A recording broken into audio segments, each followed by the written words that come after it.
ಸುಲಭ ವಿಧಾನದಲ್ಲಿ ಮಾಡುವಂತಹ ಕೇಸರಿ ಬಾತ್ ಇವತ್ತಿನ ರೆಸಿಪಿ. ನಮಸ್ತೆ ಫ್ರೆಂಡ್ಸ್, ಗುಡ್ ಫುಡ್ ಲ್ಯಾಂಡ್ ಚಾನಲ್ಗೆ ನಿಮಗೆಲ್ಲರಿಗೂ ಆತ್ಮೀಯ ಸ್ವಾಗತ. ಇಲ್ಲಿ ನೋಡಿ, ನಾನೊಂದು ಬಾಣಲಿಗೆ 3/4 ಲೋಟದಷ್ಟು ತುಪ್ಪ ಹಾಕಿದ್ದೇನೆ. ನಾನು ಸಣ್ಣ ಲೋಟದಲ್ಲಿ ಮಾಡ್ತಾ ಇದ್ದೇನೆ, ಎಲ್ಲದಕ್ಕೂ ಒಂದೇ ಲೋಟ ಉಪಯೋಗ ಮಾಡಿ. 3/4 ಲೋಟದಷ್ಟು ತುಪ್ಪ ಹಾಕಿದ್ದೇನೆ. ಇದಕ್ಕೀಗ ಒಂದು ಗೇರು ಬೀಜ ಒಂದು 2 ಚಮಚ 3 ಚಮಚ ಅಂತೆಲ್ಲ ಹಾಕ್ಕೊಳ್ಬೋದು. ನಾನೊಂದು 2 ಟೇಬಲ್ ಸ್ಪೂನ್ನಷ್ಟು ಹಾಕಿದ್ದೇನೆ. ಸ್ವಲ್ಪ ಹೊಂಬಣ್ಣ ಬರ್ತಾ ಇದೆ ಅನ್ನುವಾಗ 1-2 ಚಮಚ ದ್ರಾಕ್ಷಿ ಹಾಕಿದ್ದೇನೆ. ಇದೆರಡು ಚೆನ್ನಾಗಿ ಫ್ರೈ ಆಗಲಿ. ನೋಡಿ, ಕಲರ್ ಸ್ವಲ್ಪ ಬರ್ತಾ ಇದೆ. ಈಗ ನಾನು ಇದರಲ್ಲಿ 1 ಲೋಟದಷ್ಟು ರವೆ ಹಾಕಿದ್ದೇನೆ, ಬೊಂಬಾಯಿ ರವೆ. ಲೋ ಫ್ಲೇಮಲ್ಲಿ ಇದನ್ನು ಹುರಿತಾ ಇರುವ, ಸ್ವಲ್ಪ ಪರಿಮಳ ಬರ್ತಾ ಇದೆ ಅನ್ನುವವರೆಗೆ ಹುರಿಬೇಕಿದನ್ನು. ತುಪ್ಪ ನೋಡಿ, ಈಗ ರವೆಗೆ ಚೆನ್ನಾಗಿ ಹಿಡ್ಕೊಂಡಿದೆ. ಇನ್ನು ಸ್ವಲ್ಪ ಹೊತ್ತಾದ ಕೂಡಲೇ ತುಪ್ಪ ಬಿಡಲಿಕ್ಕೆ ಶುರು ಆಗ್ತದೆ.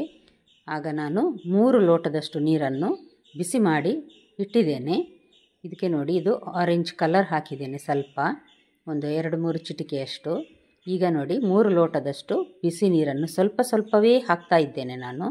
ಒಮ್ಮೆಲೆ ಹಾಕೋದು ಬೇಡ, ಕೈಗೆ ಹಾರುವ ಚಾನ್ಸಸ್ ಇರ್ತದೆ ಅದು. ಅದಕ್ಕೆ ಸ್ವಲ್ಪ ಸ್ವಲ್ಪನೇ ಹಾಕ್ತಾ ಇದ್ದೇನೆ. ಒಂದು 4 ಸಲ ಮಾಡಿ ಹಾಕಿದೆ ನಾನು 3 ಲೋಟ. ಒಂಚೂರು ಗಂಟು ಬಂದಿಲ್ಲ ನೋಡಿ, ಎಷ್ಟು ಚೆನ್ನಾಗಿ ಬಂದಿದೆ. ರವೆ ತುಪ್ಪದಲ್ಲಿ ಹುರಿದ್ರಿಂದ ಯಾವುದೇ ರೀತಿಯ ಗಂಟಾಗುವುದಿಲ್ಲ. ಇದನ್ನೀಗ ಮೆಲ್ಲ ಉರಿಯಲ್ಲಿ 1-1.5 ನಿಮಿಷದಷ್ಟು ಇಡುವ. ನೀವಿನ್ನೂ ನನ್ನ ಚಾನಲನ್ನು ಸಬ್ಸ್ಕ್ರೈಬ್ ಮಾಡಿಲ್ಲ ಅಂದರೆ ದಯವಿಟ್ಟು ಸಬ್ಸ್ಕ್ರೈಬ್ ಮಾಡಿ. ನಿಮ್ಗೆ ಇಷ್ಟ ಅನಿಸಿದರೆ ದಯವಿಟ್ಟು ಲೈಕ್ ಬಟನನ್ನು ಪ್ರೆಸ್ ಮಾಡಿ, ಮತ್ತು ಫ್ಯಾಮಿಲಿ ಫ್ರೆಂಡ್ಸಿಗೆ ಶೇರ್ ಮಾಡೋದನ್ನು ಮರಿಬೇಡಿ. ನೋಡಿ, ಇದು ಗಟ್ಟಿಯಾಗ್ತಾ ಬರ್ತಾ ಇದೆ. ಈ ರೀತಿ ಸ್ವಲ್ಪ ಮಿಕ್ಸ್ ಮಾಡುವ. ಇಷ್ಟು ಗಟ್ಟಿಯಾಗ್ತಾ ಇದೆ ಅನ್ನಿಸುವಾಗ 1 ಲೋಟ ಅಥವಾ 3/4 ಲೋಟ ಸಕ್ಕರೆ ಹಾಕ್ಕೊಳ್ಬೋದು. ನಾನು 3/4 ಲೋಟ ಹಾಕಿದ್ದೇನೆ.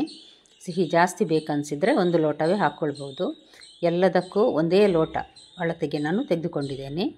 ಈಗ ಸ್ವಲ್ಪ ಸಕ್ಕರೆ ಕರಗುವಾಗ ನೀರಾಗ್ತದೆ ನೋಡಿ, ನೀರಾಯಿತು. ತುಪ್ಪ ಇನ್ನೂ ಹಾಕುವ ಅಗತ್ಯ ಇಲ್ಲ, ಮೊದಲೇ ನಾವು ಹಾಕಿದ್ದೇವೆ. ಹಾಗಾಗಿ ತುಂಬ ರುಚಿಯಾಗಿ ಬರ್ತದೆ ಈ ಕೇಸರಿ ಬಾತ್ ಅಥವಾ ಶೀರಾ. ಸ್ವಲ್ಪ ಏಲಕ್ಕಿ ಪುಡಿ ಹಾಕಿದ್ದೇನೆ.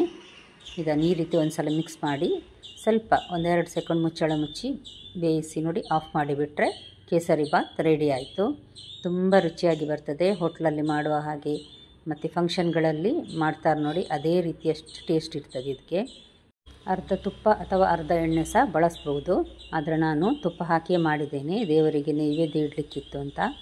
ನೋಡಿ, ಕೇಸರಿ ಬಾತ್ ರೆಡಿ ಆಯಿತು. ಹಾಗಾದರೆ ಖಂಡಿತ ಇವತ್ತು ನಿಮಗೆ ಈ ರೆಸಿಪಿ ಇಷ್ಟ ಆಗಿರ್ಬೋದು. ನಾಳೆ ಇನ್ನೊಂದು ಹೊಸ ರೆಸಿಪಿಯೊಂದಿಗೆ ನಿಮ್ಮನ್ನು ಮತ್ತೆ ಭೇಟಿ ಆಗ್ತೇನೆ. ನೋಡಿದ ಎಲ್ಲ ವೀಕ್ಷಕರಿಗೆ ಧನ್ಯವಾದ.